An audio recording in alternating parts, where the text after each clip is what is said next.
तो शायद छात्र जीवन की मेरी सबसे बड़ी गलती थी। तो किसी गुरुजन का अपमान उसमें हुआ था, तो वो मेरे व्यक्तित्व हमारा सामान्य है, जैसे एक आम परिवार किसान परिवार का होता है। जी। तो बड़कोट कैसा होना चाहिए, क्योंकि हम खुद यहाँ रहते हैं, तो भी टूरिस्ट यहाँ से गुजरेगा हुँ, तो बड़कोट में जरूर, जब वो रुकता है तो बड़कोट में वो घूमेगा फिरेगा, बिल्कुल। तो उसको हम इस तरीके से व्यवस्थित करने की उसमें ये है ना। मुझे राजनीति से बहुत ज़्यादा लगाव है। हमारा परिवार बेसिकली सामाजिक परिवार है, तो वो कुतरू के नाम से ही बुलाने लगे। धीरे धीरे फिर लोगों के बीच में भी जो पहचान है उसी नाम से हुई। हुँ। तो अब आज अगर मुझे नमस्कार दोस्तों, आपका स्वागत है हमारे इस पॉडकास्ट चैनल में। आज इस पॉडकास्ट में जो हमारे खास गेस्ट हैं वो काफ़ी स्टाइलिस्ट लीडर भी हैं और वर्तमान नगर पालिका अध्यक्ष बड़कोट और लोक प्रिय नेता हैं, काफ़ी युवाओं के लोकप्रिय नेता भी हैं।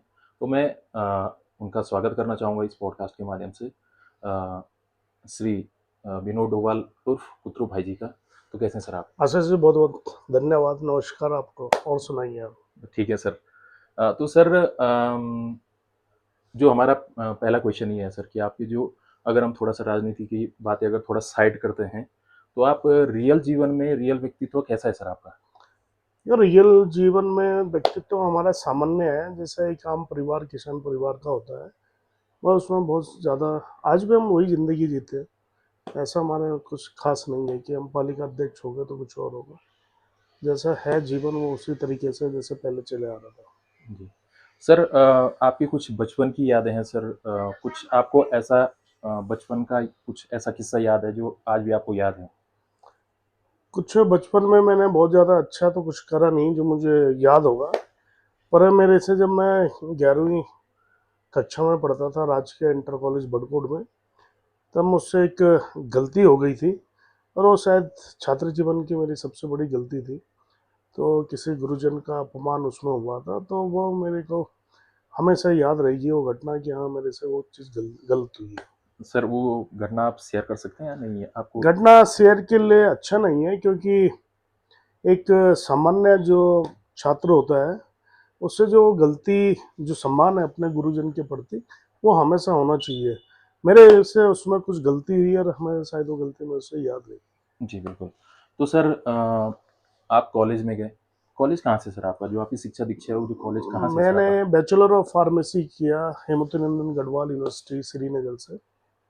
और बचपन की जो मेरी पढ़ाई है वो बड़कोट की है। और 12th मैंने नौगांव से किया। जी। और 11वीं मैंने पुरुला से करी है। ओके। तो सर जो ये राजनीति में जो आने का आपका टर्निंग पॉइंट है, ये कहाँ से हुआ स्टार्ट? मेरा टर्निंग पॉइंट राजनीति में आने का कोई विशेष नहीं है ना। मुझे राजनीति से बहुत ज़्यादा लगाव है। हमारा परिवार बेसिकली सामाजिक परिवार है। हम लोग बड़कोट में ही रहते हैं। जी। तो बड़कोट कैसा होना चाहिए, क्योंकि हम खुद यहाँ रहते हैं, तो उसी सोच के साथ के लिए मैंने कहा यही एक रास्ता है कि अगर पालिका अध्यक्ष बना जाए तो बड़कोट को उस हिसाब से बनाया जाए, जिस हिसाब से हम खुद सोचते हैं कि हम किस शहर में रहते हैं, जहाँ अच्छी सुविधा हो, हुँ, आने जाने की हो। जहाँ पे बड़कोट को अगर आप देखेंगे तो बड़कोट में जैसे एंट्री करते हैं, बड़कोट में हिल स्टेशन की फीलिंग आती है। हुँ, पर एक हिल स्टेशन जैसे सुविधाएं हमारे बड़कोट में नहीं है। तो हमारा प्रयास उसी ओर है कि यहाँ टूरिस्ट बड़ी तादाद में आता है, बिल्कुल। लेकिन उसका कुछ भी अंश व्यापारियों को बोलो या लोकल लोगों को कुछ भी उसका बेनिफिट नहीं मिलता है। तो हमारी कोशिश ये है कि अगले 1-2 साल में जब भी टूरिस्ट यहाँ से गुजरेगा, हुँ, हुँ, तो बड़कोट में जरूर, जब वो रुकता है तो बड़कोट में वो घूमेगा फिरेगा। बिल्कुल। तो उसको हम इस तरीके से व्यवस्थित करने की उसमें। सर जैसे आप राजनीति के क्षेत्र में आप अब बिज़ी रहते हैं, पहले भी बिज़ी हुआ करते थे। तो आप जब खाली समय होता है आपके पास तो आप क्या करते हैं उस समय? मैं देखो, ज़्यादा टाइम तो मैं आज भी कहूँ या पहले भी हूँ, मैं परिवार के साथ ज़्यादा टाइम बिताता हूँ, माँ जी पिताजी के साथ और अपनी फैमिली के साथ। तो वही मेरी आज भी लाइफ है। जब भी मेरे को समय रहता है तो मैं ज़्यादातर घर पे ही रहता हूँ। तो एक सामान्य व्यक्ति जैसे अपनी दिनचर्या गुजारता है जी, परिवार के साथ, बस वही है। जी। तो सर आपको जैसे आपका नाम मैंने पहले सुना था कि कुतरू भाई ऐसे करके। तो मतलब जो आपका रियल नेम था वो मुझे नहीं मालूम था। तो जो कुतरू भाई जो नाम है ये कहाँ से आया सर? इसके पीछे क्या कहानी है? इसके पीछे पारिवारिक घटना है। तो दादा दादी लोगों ने फिर कुछ समय तक नामकरण नहीं करा, हुँ, हुँ। तो वो कुतरू के नाम से ही बुलाने लगे। धीरे धीरे फिर लोगों के बीच मेरी जो पहचान है उसी नाम से हुई। हुँ, हुँ। तो अब आज अगर मुझे मेरे कोई रियल नाम से बुलाता भी है, जी। तो मुझे इससे जल्दी से ध्यान नहीं आता, कि मेरा ध्यान नहीं जाता उस वक़्त कि हुँ, मुझे बुला रहा होगा। जब तक मुझे वो जो मेरे दादा-दादी ने, माँ-बाप ने जो नाम दिया था, उस हुँ, हुँ, नाम से नहीं बुलाता, तो हुँ, हुँ। धीरे-धीरे फिर उसी नाम से लोग जानने लग गए। जी। तो आज भी सर आपके दोस्त जो आपके पुराने दोस्त हैं, जो आपके बेस्ट फ्रेंड्स हैं, तो आज अगर वो आपको मिलते हैं तो आपको चिढ़ाते हैं या फिर सर नाम के से बुलाते हैं? देखो, किसी के चिढ़ाने, वैसे तो हाँ, लोगों को हँसी तो आती है, लेकिन मेरे उसमें मतलब मेरे को सामान्य सी बात लगती है, तो मुझे कभी उस नाम से कुछ ऐसा हुआ नहीं। जी। अगर कभी किसी ने करी भी होगी चिढ़ाने की कोशिश, तो मुझे कभी महसूस नहीं हुआ कि मतलब इस नाम में कोई बुराई है। ठीक है, जो है तो है। नहीं सर, वो नहीं बोल रहा हूँ सर। हुँ। जैसे आज भी आपके दोस्त मिलते हैं, जैसे आपके पुराने दोस्त, उनकी बात कर रहा हूँ सर मैं। हाँ, चाहे वो भी मिले, कोई भी मिले, मेरे को फ़र्क नहीं पड़ता है। अब जो नाम है, उसे तो स्वीकार करना पड़ेगा ना। हुँ, हुँ। तो ज़्यादा कुछ उसका वैसा मतलब तो है नहीं है। हुँ, हुँ। तो फिर वो ऐसा कुछ नहीं है, उसमें कोई विशेष नहीं है। चिढ़ने वाली जैसी बात तो है नहीं उसमें। जी, हाँ, मतलब नाम सुन के तो लगता है कि हाँ, सामने, लेकिन मुझे नहीं लगता। मुझे अच्छा लगता है कि बिल्कुल। मुझे लोग उस नाम से जानते हैं। जी। सर जैसे राजनीतिक क्षेत्र में आप आए, तो आज भी आप अपने परिवार को समय दे पाते हैं या फिर आप बिज़ी हो जाते हैं? समय तो क्या है कि मैं पहले भी व्यवसाय में था, हुँ, और आज राजनीति के क्षेत्र में, तो समय तो ख़ैर देना ही पड़ता है, और मतलब ज़्यादा, क्योंकि अब आपको दोनों चीज़ में समय देना है। हाँ, लेकिन वो है कि किसी न किसी तरीके से हम उसे मैनेज कर लेते हैं। ऐसा कोई दिक्कत परेशानी वाली बात है नहीं उसमें। बिल्कुल। सर जैसे आप नगर पालिका अध्यक्ष का चुनाव लड़ रहे थे, तो आपके सामने ऐसी क्या-क्या चुनौतियाँ थी जो अम, आपको कई बार ऐसा लगा हो कि यार छोड़ो यार राजनीति में कुछ और कर लेते हैं? हाँ, देखिए, चुनौतियाँ तो ख़ैर हर फ़ील्ड में होती हैं। मेरे लिए आज भी वही चीज़ चुनौतियाँ हैं कि जो चीज़ बोल के मैं राजनीति में आया था, हुँ, हुँ, तो आज भी मेरे लिए वही चीज़ चुनौतियाँ हैं कि मैं उन चीज़ों पे खरा उतर पाऊँ। और राजनीति में बेकार आया या नहीं आया, मैं पहले भी सामाजिक जीवन जीता था, और हुँ, आज भी मेरे जीवन में बहुत ज़्यादा फ़र्क आप देखेंगे नहीं। मैं जैसे तब जीता था, मैं वैसे भी आज जीता हूँ। हुँ, तो मेरे को इसलिए बहुत ज़्यादा विशेष चुनौतियाँ कुछ नई तो नहीं लगती हैं। मुझे वही चुनौतियाँ कि जो मैं लोगों के बीच में जो बोल के आया, हुँ, हुँ। कि वो चीज़ मैं कर पाऊँ पूरे, तो बस यही चुनौतियाँ मेरे सामने हैं। आज आप जिस मुकाम पे हैं, इसके लिए आपने सर क्या-क्या सैक्रिफ़ाइस किया अपनी लाइफ़ में? आज हम जिस मुकाम पे भी हैं, सबसे बड़ा बात तो इसमें आपके परिवार का योगदान होता है। हुँ, हुँ, तो परिवार का योगदान बराबर हमेशा मिलता रहा, और मुझे ऐसा लगता नहीं है कि मैं किसी वैसे मुकाम पे हूँ, जहाँ पहुँचना किसी के लिए भी कठिनाई हो। ये वो एक सामान्य सी बात है, कोई भी आदमी यहाँ पहुँच सकता है। मतलब मुझे नहीं लगता है कि मैं किसी मुकाम पे आज की डेट में हूँ। जैसे आप अध्यक्ष हैं, नगर पालिका अध्यक्ष बड़कोट, ऐसी कोई समस्या है सर कि जो उसको आप सॉल्व करना चाहते हैं? पालिका के जो अधिकार क्षेत्र हैं, वो सीमित है एक्चुअली।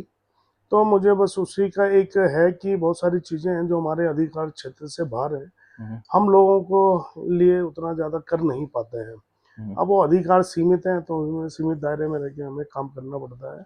और ऐसा कुछ नहीं है कि उस जो हमारे कार्य क्षेत्र है नगर पालिका के, कि हमारे को उसमें कोई कठिनाई होगी, उतना हम पूरा करने में सक्षम हैं। जी। सर ऐसा माना जाता है कि जब य नेता कोई लीडर है, वो जब कोई चुनाव आते हैं, तो उस समय तो बड़ी-बड़ी बातें कर देते हैं, लेकिन जब चुनाव खत्म हो जाते हैं, तो वो गायब हो जाते हैं। क्या ऐसा होता है? ऐसा ही होता है राजनीति में, लेकिन मैंने आपको बोला ना, हम राजनीतिक लोग नहीं, हम सामाजिक लोग हैं। और हम जो चीज़ बोलते हैं पूरी ज़िम्मेदारी के साथ बोलते हैं, और यही मैंने आपको पहले बोली ना, यही मेरी आने वाले समय में चुनौतियाँ हैं, कि जो बात मैंने चुनाव के समय बोली, मैं उन बातों पे खरा उतरूँ, और मैं उसी दिशा में काम कर रहा हूँ, और जो-जो चीज़ें मैंने बोली थी चुनाव के टाइम पे, हुँ, हुँ। उन चीज़ों पे मैंने हमेशा काम किया, और लोगों को वो चीज़ें दिख भी रही होंगी जो मैंने इलेक्शन के समय बोला था। राजनीति में होता क्या है कि लोगों में बड़ा बड़ा बोलापन होता है, कुछ भी समय देख के बोल देते हैं अपना वो निकालने के लिए। वैसे वो हमारे संस्कारों में नहीं है, हम सच बोलते हैं, और आज भी हम उसी उस पे हैं। हम कोई कार्य कर सकते हैं तो बोलते हैं, नहीं कर सकते हैं तो नहीं बोलते हैं। जैसे राजनीति में जो नेता हैं उन पे आरोप और प्रत्यारोप लगते रहते हैं, तो इसको आप कैसे हैंडल करते हैं? देखो, आरोप प्रत्यारोप तो लगते रहते हैं। आरोपों को बहुत ज़्यादा हम मतलब, मेरा अपना मानना है कि ऑब्जेक्शन को सीधा से एक फंडा है कि आप उससे एंटरटेन ही ना करो। कोई भी ऑब्जेक्शन लग रहा है, लगने दो। आप क्या कार्य करते हैं, क्या नहीं करते हैं, लोग क्या आरोप लगा रहे हैं, क्या नहीं लगा रहे हैं। आज की डेट में इंफॉर्मेशन सिस्टम बहुत फास्ट है। आप कुछ भी करेंगे तो वो समाज को पता होता है कि आशीष जी कैसे व्यक्ति हैं, उन्होंने क्या बोला था, विनोद कैसा आदमी है, कोई भी है हमारे समाज में। तो समाज को आज की डेट में उस बोलने की जरूरत नहीं होती, समाज को सब पता होता है कौन कैसा है। बिल्कुल। सर, जब आप कभी राजनीति से कभी रिटायर लेंगे, तो आपको लोग किस चीज़ के लिए याद रखेंगे? मैं हमेशा मतलब, मुझे लोग किस चीज़ के लिए याद रखेंगे वो तो मैं आपको पहले समय से बोलता आ रहा हूँ कि कभी लोग ये न कहें कि विनोद डोभाल को तो उन्होंने फलानी बात बोली थी और उसने नहीं करी है। मैं हमेशा ये चाहूँगा कि जब भी मैं रिटायर लूँ, मतलब 4-5 साल का कार्यकाल होता है, साल भर से ज़्यादा हो गया है। जिस दिन मैं यहाँ से इस कार्यकाल को जाऊँगा छोड़ के, तो उस दिन कोई ये ना कहे कि विनोद डोभाल ने ये बोला था और करके नहीं दिया। तो जो मैंने बोला है मैं उस चीज़ों पे खरा उतर पाऊँ, ये मेरी कोशिश रहेगी। सर, एक क्वेश्चन है कि अगर आपको किसी राजनीति नेशनल पार्टी से अगर आपको कोई अप्रोच मिलता है, तो आप किस पार्टी में जाना पसंद करेंगे? देखो, किसी भी पार्टी में जाना है नहीं जाना है, देखो हमने बोला आपको पहले भी, हम सामाजिक लोग हैं। और रही विचारधारा की बात, और कि आप किस विचारधारा में जाएंगे, कांग्रेस में जाएंगे, बीजेपी में जाएंगे, तमाम पार्टियां और भी हैं उसमें जाएंगे, हम हमेशा उस पार्टी के साथ रहना चाहेंगे जो पार्टी हमारे क्षेत्र के बारे में बेहतर सोचती हो। हम ना प्रो बीजेपी है ना प्रो कांग्रेस है, हम प्रो जनता है अपने क्षेत्र की। जैसे जनता की जो इच्छा होगी हम उनके हिसाब से चलेंगे, और वही मेरे ख्याल से राजनीति कहती है। बिल्कुल। सर, जैसी नगर पालिका अगर आपका कार्यकाल 5 साल में खत्म हो जाता है, तो आप आने वाले टाइम पे एमएलए का चुनाव लड़ेंगे या फिर से आप अध्यक्ष की दावेदारी करेंगे? नहीं, देखिए, मेरा आज भी मानना है, मुझे जो भगवान ने दिया है मैं उससे संतुष्ट हूँ। ऐसी मेरी ना कभी नगर पालिका बनने की इच्छा थी। मेरे पास जो तब था, तब भी मैं उस बात से संतुष्ट था, और आज भी मैं उस बात से संतुष्ट हूँ। ऐसी मेरी कोई इच्छा नहीं है कि मुझे बहुत बड़ा राजनीतिक पद चाहिए या मैं किसी पार्टी में जाऊँगा, ऐसा मेरा कुछ नहीं है। जी। अगर कोई युवा राजनीति में आना चाहता है, तो आप उसको क्या संदेश देना चाहोगे? इसका क्या प्रोसेस होता है? मेरी तो हर युवा से, बल्कि युवाओं को राजनीति में आना भी चाहिए। जो क्षमता है कि युवा में उसके उस कार्यकाल में उसके करने की होती है, वो आदमी का जब समय जिम्मेदारियां बढ़ती हैं तब वो नहीं कर पाता है। तो युवाओं को पहली बात तो राजनीति में आना चाहिए, और हमेशा युवाओं को एक सकारात्मक राजनीति करनी चाहिए, और जनता या समाज में या लोगों के बीच में उनको उतनी ही बात करनी चाहिए जो समाज के प्रति जो बातें जिम्मेदारी वाली होती हैं वो बातें करनी चाहिए। और खुद के लिए मेरी उनकी एक सलाह है कि वो अपने जीवन में समाज से या किसी से भी उतना ही कमिटमेंट करे जितना वो उसको पूरा कर सके।